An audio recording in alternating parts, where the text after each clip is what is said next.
What's up, Pirates? Ray Talks here with Awaken TCG, and today we're going to be going over the finals match of Egman's 200 plus player half case tournament, not half box, half case tournament. And there was over 200 players. It was a top 16 top cut, right? So it was a lot of good matches, and then obviously the top cut is a best of three, so it made it even more interesting. And so the finals ended up being an Enel versus a purple Luffy, which was honestly very unexpected for me. I definitely was expecting Sakazuki to be in the finals, if not two. But regardless, we have an Enel versus Pluffy. This matchup is kind of rough for the Enel, I'm not going to lie, especially if the Magellans ever come down, it's unwinnable. But let's go ahead, and we're actually going to watch this on 2x speed because it was a kind of a longer match. But we're going to commentate over it and give you guys the best commentary that I can. Let me go ahead and move my camera up real quick like that so you guys can see all the cards that are being displayed. But yeah, so basically Enel went second, Luffy went past, Enel went past. The Enel actually took first life, and then the Luffy used the Law ability to Dawn -1, trash 2 cards, which honestly I don't think the Enel should be taking the first life there, but it does set it does set Luffy back a little bit just because he has the Dawn minus the Dawn he just ramped, so he's not gaining any advantage in terms of his playstyle, because obviously your purple Luffy, you want to ramp, get to 10, start playing your kid into queen, you want to play your early Kaido, get the momentum. You want to play your Poly at 7, so all these options. And then the Enel actually gets a top life body trigger with the Satori, which is gonna be a lot of good pressure, honestly, into purple Luffy. Honestly, making him hesitant to even want to ramp. So yeah, the Luffy just passes. He ends up not even ramping. He swings 6k, blocks with the 2, swings another 6, and gives him another 2k. So that's two 2ks. And then he swings another 6k, and he ends up taking that one. Obviously, he has to swing 6k because of the kid blocker. That can just block a 6k. And then the Enel goes Ohm Holy. The Enel goes Ohm Holy. So honestly, that is such a big momentum swing. That's a great hit. Being able to drop another 2 bodies means that, okay, this first Satori can die, this Ohm can die, I still have 2 more bodies. And then the Luffy actually wastes all his Dawn on the kid, which I don't think is the proper play. And then he's going for life. So I think this purple Luffy is honestly making a good amount of mistakes here. You definitely need to go for the board there. And if I'm going to be honest, I think playing kid in this matchup is really bad, because as a Enel, you just go Katakuri the kid to bottom life. Right now, when the Enel swinging for game, not only do you get a brick out of hand, you no longer have the ability to plus 1k on your leader. You have no 7-drop body on your board. And yeah, so as I was just saying, there's the Katakuri. So the Luffy could have done a lot of different plays, like try to kill the Ohm Satori, and then if he had any leftover Dawn, play something. Because at the end of the day, leaving Enel at 1 is obviously very bad because of a card like Amaru. Amaru is just going to destroy any law blockers he has on the board. Any 4, I think that's the only 4 cause blocker he runs, and I mean he does have one on the board. But I'm gonna be honest, this game is not looking good for this purple Luffy. Didn't see a Magellan to start with, and he's gonna ramp on top of that. So that Magellan is, I think, a little too late. You got to see that earlier, right? So. And then he's given up another 2k to play a unit. And then the Enel just trashes a Gadatsu, which is kind of a card that you're not even going to use at this point because your opponent is at 2 life, right? So if I'm being honest, this game is kind of just over. The Enel is in a great position. He has so many swings. Yeah, I don't even know if the purple Luffy can just counter out of this. Yeah.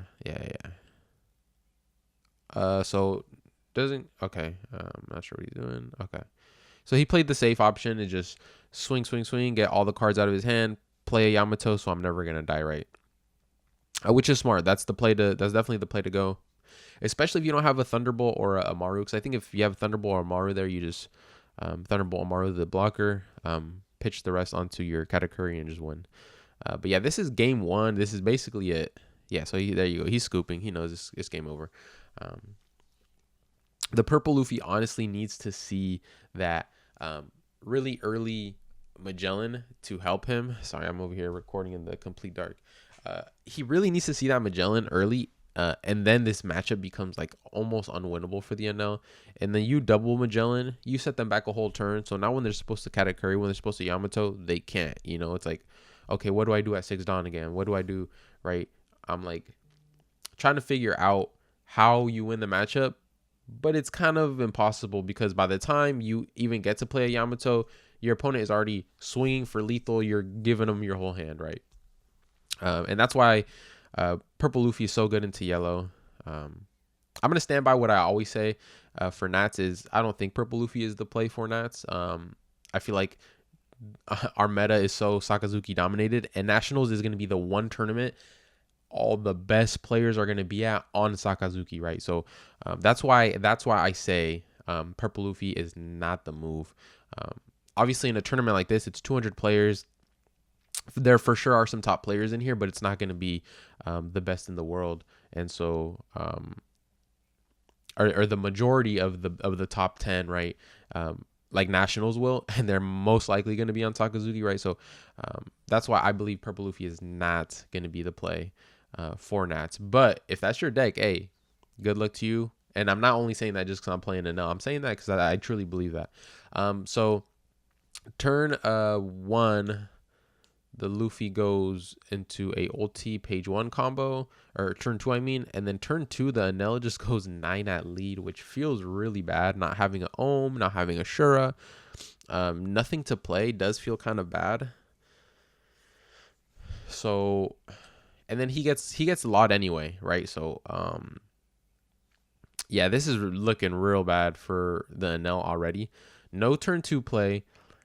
Takes life and gets Laud. And then he's just take down to 1 already. This is not a good look. You kind of never want to go down to 1 when you're only going to go to 6 Dawn. Because, like, what do you do at 6 Dawn, right? There's not much. So he's swinging 7, and he's going to play an Ohm Holy. Oh, luckily he found it, because the one got trashed out of his hand, I believe. So he found it, but I think it's a little too late. The Luffy has a 6k page 1 on board. A Law. He can already start swinging for lethal potentially, right? He can just go 5k into an L, see if he takes, right? If he goes 5k into an L and takes, he's in trouble basically. So he's gonna have to block out, right? So he starts swinging here at the L, he's gonna give you cards. So Luffy ability that I agree with, because you're already so ahead. Oh, and that hurts. And then he gets the poly effect, kills the Ohm, and he can still potentially swing. Is he gonna pass? Okay, it looks like he just passes, which is smart as well, because I mean, there's nothing that can really pressure the Luffy here. He has a lot of cards in hand, and he has a blocker on board, right? And so, yeah, then at this point, he's gonna want to play, you know, a 8-cost Katakuri. It's looking rough. Yeah, you don't get a Yamato here. Yeah, I mean, that's your best option, right? You can't really do much else in that situation. And so now the Luffy can just win, right? The Luffy can just win. Oh, he gets another Law, right? So this is one thing with this matchup that you have to really be aware of, is just stay at 6 cards. If you're ever at 7, you're gonna get punished, especially if the Luffy's at 10 Dawn. If the Luffy does it turn 2 on 4 Dawn, it's not the end of the world, because they're Dawn minusing, and then if you have the cards in your hand that you need anyway, you can still swing momentum your way. But oh, he found the Amaru. I mean, I don't know if that's gonna help though.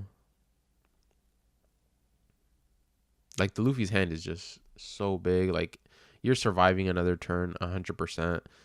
How many Dawn you have up? You have 5 Dawn. It's looking rough for the NL, right? Yeah, you definitely pressure. Yep. I think the Queen is a good play there. Just get even more cards into hand, right? You cycle 2 and you draw 1. Look at that. It gets rid of a Magellan that you're never playing, which is a brick. So this is a great play. You get another blocker on the board. you're never dying here. You're never dying here. You know, 3 blockers.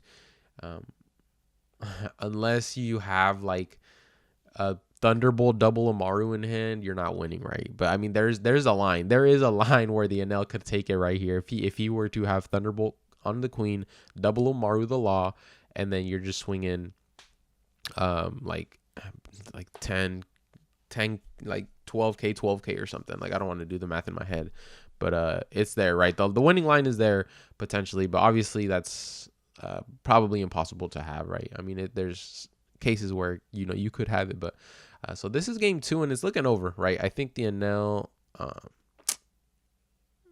he just ran out of steam, right? Got double lawed, getting cards taken out of his hand, no turn 2 play. There's like so many things going right for the Luffy in this match, and then gets Magellan, I think, once. Or did he get Magellan, or was that last match? I'm not sure. I think that was last match. But yeah, nah, this game's over, right? Like here, you start swinging 5, 5, 5. You have enough for a Kaido if they potentially pull a blocker, right? So leave your Don up. So just start swinging, go 5. So yeah, you're gonna leave 9 Don up for your Kaido. Swing 7, and he takes, and it was a Sanji blocker, right? So now you have perfect situation for Kaido. You just Kaido here, and then you should be able to take it. Oh, so no Kaido. I don't think, does Kaido lock you out if they beige, right? Because I mean, I guess if their whole hand is counters, you don't win. But you can. How many cards does he have in hand? Yeah, I guess you just go 7s.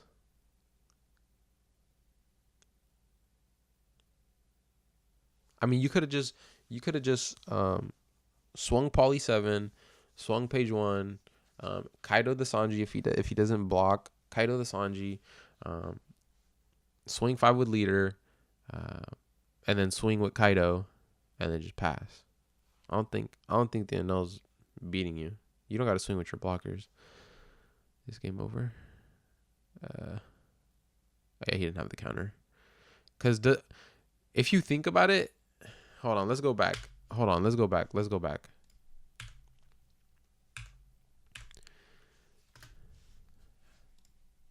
Okay, so he blocks. So if you really think about it, the Luffy swung for 8k for game while the NL had 3 cards in hand, which is so crazy to me, because if he just would have had the counter for it, the Luffy just loses. Like, you have no blockers up, no Don up, you just lose straight up with a Katakuri and a Yamato on board. I don't know if he didn't have a Kaido. Obviously, we don't know what his hand was, but that was a very scary situation to where the NL could have just straight up took it, right? So even though Purple Luffy is a bad matchup into NL, or I mean, NL is a bad matchup. Wait. Anel sucks against Purple Luffy is what I'm trying to say. Okay, so now we're going into game 3. This is an intense set. It is 1-1.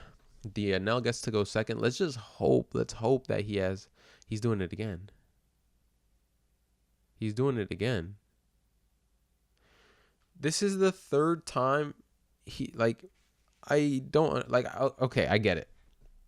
And a Thunderbolt and an Amaru, which are very 2 good ending cards against this deck.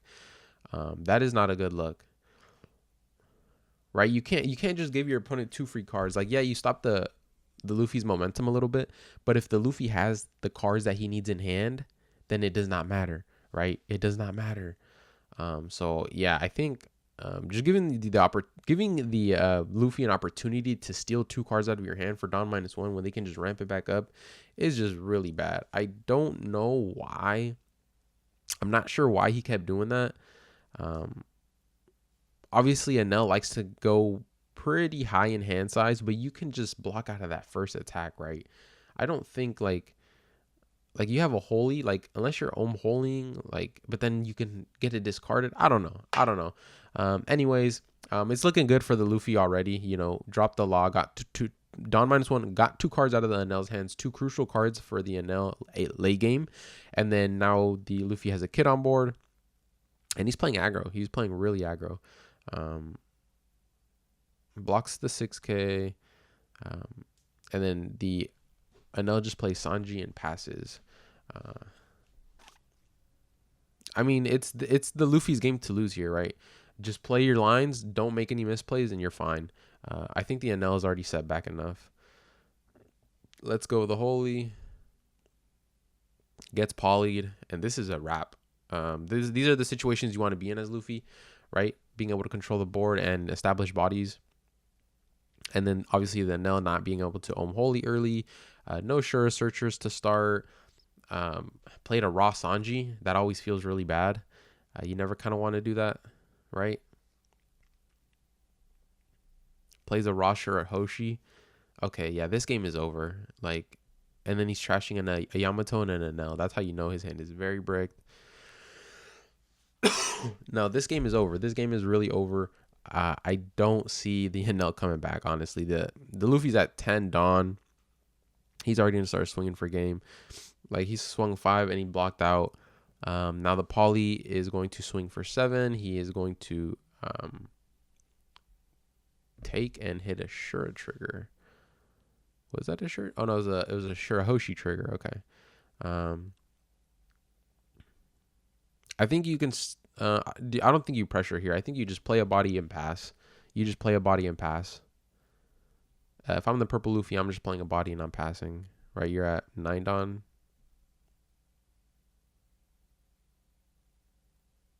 Okay, I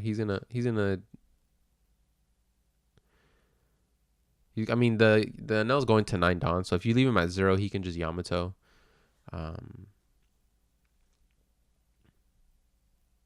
And obviously the Enel can't pressure end with that board, so this actually does make sense. Counters out, plays a kid, and passes. Okay, so if you're playing the kid at the end to back up your blockers that you're already swinging with, that's fine that he swung.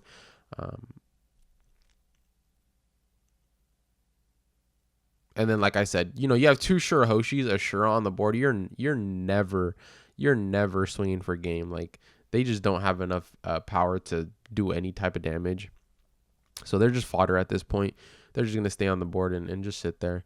And so he takes a 7, goes Kaido. Okay, so there's the Kaido finally coming in, which is huge because he has 2 Captain Kids on board.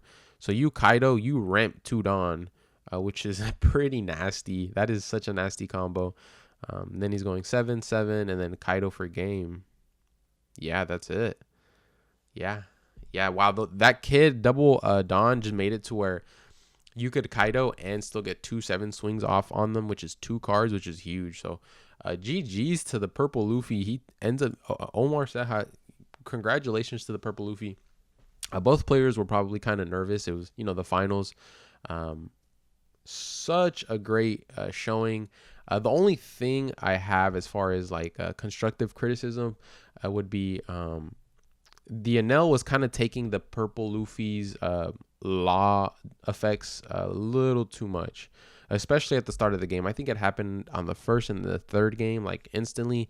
Like, you swing 5, you take life, and then now you're at exactly 7 cards, and your opponent just goes, okay, let me get 2 cards out of your hand, which is 2 resources at the end of the day, and they establish a body. So other than that, I mean, the Enel was playing amazing. The Luffy was playing great. I can't really critique the Luffy play too much. I'm not a Luffy player. It is what it is, but he ended up winning, so obviously he played good. Yeah, you guys in the comments, my purple experts can give me a little rundown on how you thought this Luffy played. But that is going to be it for this video. Shout out to Eggman for running these amazing tournaments. I'm even thinking about starting my own tournament. I think that would be pretty cool. But that is going to be the end of this video. I hope you guys enjoyed the commentary. Make sure to like this video. Comment down below if you want to see me make a tournament, because I'll think about it. I really will. And subscribe to our channel, man. I'll see you guys on the next one. You guys have a wonderful day. Peace.